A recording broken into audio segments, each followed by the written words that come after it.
ভালোবাসার কোনো সীমানা নেই, না আছে ভাষার বাধা, না আছে দেশ সংস্কৃতির দেয়াল। আর সেই কথাটাই প্রমাণ করলেন পাকিস্তানের তরুণী ফায়জা আমজাদ আর নওগাঁর তরুণ রবিউল ইসলাম।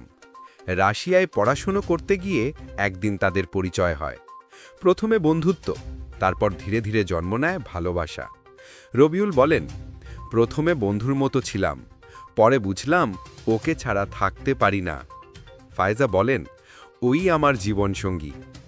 2023 সালে রাশিয়ায় শুরু হওয়া সেই সম্পর্ক শেষ পর্যন্ত জয় করে নেয় দুই দেশের সীমানা।